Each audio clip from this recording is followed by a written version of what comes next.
কিন্তু মাওলানা ভাসানীরা না থাকলে শেখ মুজিব কখনো তৈরি হতে পারতো না। শেরে বাংলা ফজলুল হক, মাওলানা ভাসানীর মতো মহান রাজনৈতিক পুরুষ যারা এই বাংলাদেশের স্থপতি, তাদেরকে দিয়ে এই বাংলাদেশের জাতির পিতা শুধু একজন ব্যক্তিকে ঘোষণা করা হয়েছে। বাংলাদেশের কোনো একজন জাতির পিতা নয়, বাংলাদেশে অনেকজন জাতির পিতা রয়েছে, তার মধ্যে অন্যতম রয়েছে মাওলানা ভাসানী। টাঙ্গাইল নিয়ে নতুন কিছু বলার নাই। আমরা জানি বাংলাদেশের ইতিহাসে সংগ্রাম এবং প্রতিরোধের সবসময় সাক্ষ্য দিয়ে এসেছে এই টাঙ্গাইল। এই টাঙ্গাইলের প্রতিটি ইঞ্চি সংগ্রামের সাক্ষী দেয়। কৃষকের ঘামে ভরা এই টাঙ্গাইল আমাদের বাংলাদেশের ইতিহাসের বিভিন্ন পর্যায়ে লড়াই সংগ্রাম চালিয়ে গিয়েছে। টাঙ্গাইলে আসলেই প্রথম যেই নামটির কথা বলতে হয়, তিনি হচ্ছেন মেহনতি মানুষের নেতা, গণমানুষের নেতা মাওলানা হামিদ খান ভাসানী। আমাদের পূর্ববর্তী বক্তারা মাওলানা হামিদ খান ভাসানী সম্পর্কে বলেছেন, ভাসানী শুধু বাংলাদেশ নয়, পুরো উপমহাদেশের একজন অনন্য রাজনৈতিক পুরুষ ছিলেন। ভাসানীর রাজনীতি শুরু হয়েছিল সেই আসামে। সেই আসামে তিনি বাঙালি মুসলমান কৃষকদের ভূমির অধিকারের জন্য, জমির অধিকারের জন্য, কৃষকদের জন্য তিনি লড়াই করেছিলেন।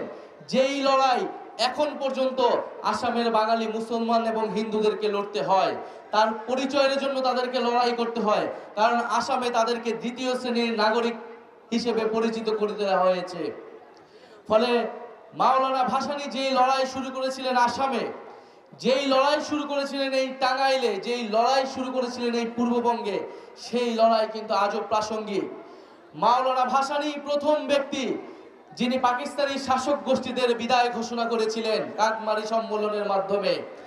তিনি প্রথম রাজনৈতিক ব্যক্তি যিনি বুঝেছিলেন পাকিস্তানি শাসক গোষ্ঠীর সাথে আমাদের থাকা সম্ভব নয়। তিনি মাওলানা ভাসানী হচ্ছেন এমন রাজনৈতিক পুরুষ যিনি স্বাধীনতার পরে বলেছিলেন, আমরা পিন্ডির জিঞ্জির ভেঙেছি দিল্লির দাসত্ব করার জন্য নয়, দিল্লির গোলামি করার জন্য নয়।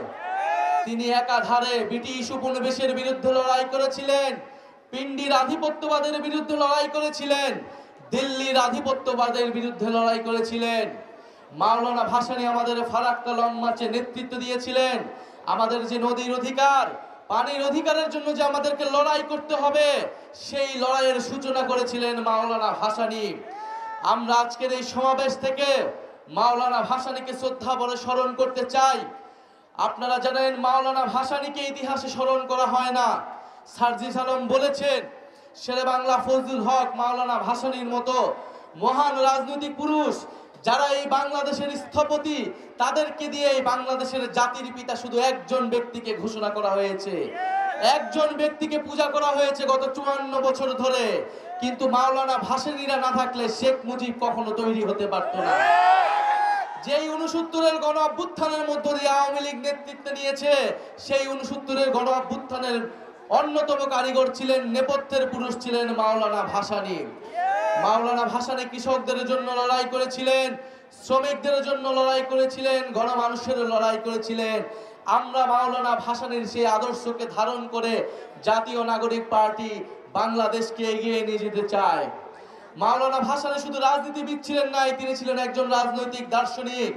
তিনি রবুবিয়তের কথা বলেছিলেন, দায়িত্বের রাজনীতির কথা বলেছিলেন, যে আমাদেরকে দায়িত্ব নিতে হবে, আমাদের প্রাণ প্রকৃতির সমাজ এবং আমাদের আশেপাশের মানুষের দায়িত্ব নিতে হবে। সেই দায়িত্ব এবং দরদের ভিত্তিতে নতুন সমাজ, নতুন দেশ গড়তে হবে। সেই নতুন বাংলাদেশের কথাই জাতীয় নাগরিক পার্টি বলে যাচ্ছে। প্রিয় সংগ্রামী বন্ধুগণ, আমরা মাওলানা ভাসানীকে বাংলাদেশের অন্যতম স্থপতি, বাংলাদেশের অন্যতম ফাউন্ডিং ফাদার্স মনে করি। বাংলাদেশের কোনো একজন জাতির পিতা নয়, বাংলাদেশে অনেকজন জাতির পিতা রয়েছে, তার মধ্যে অন্যতম রয়েছে মাওলানা ভাসানী। সংগ্রামী বন্ধুগণ, আমরা গতকাল এসেই মাওলানা ভাসানীর কবর জিয়ারত করেছি এবং মাওলানা ভাসানীর সেই দরবার হলে আমরা বসেছি কৃষকদের সাথে, আমরা বসেছি তাঁতি শিল্পীদের সাথে। আপনারা জানেন এই টাঙ্গাইল ছিল কৃষক আন্দোলনের সূতিকাগার। টাঙ্গাইলে কৃষকরা সংগঠিত হতো, কিন্তু এখন বাংলাদেশে কোনো শক্তিশালী কৃষক সংগঠন নাই। ফলে কৃষকদের কথা বলার কোনো প্ল্যাটফর্ম নাই। কৃষকরা তাদের ন্যায্য অধিকার পায় না। বীজ, সার এগুলোর দাম বেড়েছে, সরকারের থেকে ভর্তুকি পাওয়া যায় না। এবং কৃষকরা যখন বিক্রি করতে যায় তখন মধ্যস্বত্বভোগীদের তাড়নায় তারা সেই ন্যায্য মূল্য পায় না, যেখানে কৃষকদের ন্যায্য অধিকারটা আমরা আদায় করতে পারবো। সার্জিস আলম তাঁত শিল্পের কথা বলেছেন। এই টাঙ্গাইলের শাড়ি, যেই শাড়ি জামদানির মতো বিখ্যাত, মসলিনের মতো বিখ্যাত, সেই টাঙ্গাইলি শাড়ির জিআই প্রোডাক্ট নিয়েছে ভারতের পশ্চিমবঙ্গ। টাঙ্গাইল শাড়ি নামে কিভাবে ভারতে জিআই প্রোডাক্ট নিতে পারে, এই প্রতিবাদ আমরা তখনও জানিয়েছিলাম। মাত্র 2-3 বছর আগে এই ঘটনা ঘটেছে। কেন ঘটেছে? কারণ আমাদের দেশের সরকার, আমাদের দেশের মানুষ টাঙ্গাইল শাড়িকে, তাঁত শিল্পকে পৃষ্ঠপোষকতা করতে পারে নাই, পুরা বিশ্বের বুকে তুলে ধরতে পারে নাই। আমাদের যে জাতীয় সম্পদ, তার মর্যাদা আমরা দিতে পারি নাই। টাঙ্গাইল শাড়ির জিআই প্রোডাক্টের সত্য কখনোই ভারত নিতে পারে না, অবিলম্বে তা প্রত্যাহার করতে হবে, আমরা এই দাবি জানিয়ে গেলাম। আমরা তাঁত শিল্পকে পুনরুদ্ধার করতে চাই, আমরা কৃষকদেরকে নতুন করে সংগঠিত করতে চাই, কারণ আমরা জানি কৃষকরা বাঁচলেই দেশ বাঁচবে। আমরা বাংলাদেশে খাদ্য সার্বভৌমত্ব অর্জন করতে চাই, কারণ আমরা কি উৎপাদন করি, কিভাবে তা বন্টন হবে এবং কৃষকরা ন্যায্য মূল্য পাবে কিনা, এর উপর নির্ভর করবে বাংলাদেশের ভবিষ্যৎ। টাঙ্গাইলে 9 জন শহীদ রয়েছেন, আপনাদের এলাকার সন্তান, যারা গণ অভ্যুত্থানে ফ্যাসিস্টদের বিরুদ্ধে লড়াই করেছে। আমরা সে সকল শহীদদেরকে ধারণ করে নতুন বাংলাদেশ তৈরি করব, এই শপথ আমরা টাঙ্গাইলে নিয়ে যাচ্ছি। মাওলানা ভাসানীর যে অসমাপ্ত কাজ, মাওলানা ভাসানী, শেরেবাংলা ফজলুল হক, আবুল হাশিমদের যে প্রত্যাশিত বাংলাদেশ, সেই বাংলাদেশ আমরা তৈরি করব, এই শপথ আমরা নিচ্ছি। বক্তব্য শেষ করার আগে আরেকটি কথা বলতে চাই।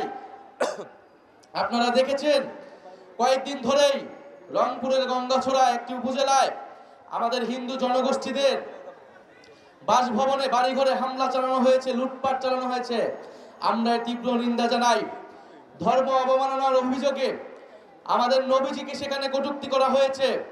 আমাদের নবীজিকে যদি কেউ কটূক্তি করে, আমাদের ধর্মকে যদি কেউ অবমাননা করে, আমরা অবশ্যই তার বিচার চাই, কিন্তু সেই বিচার হতে হবে আইনের আওতায়।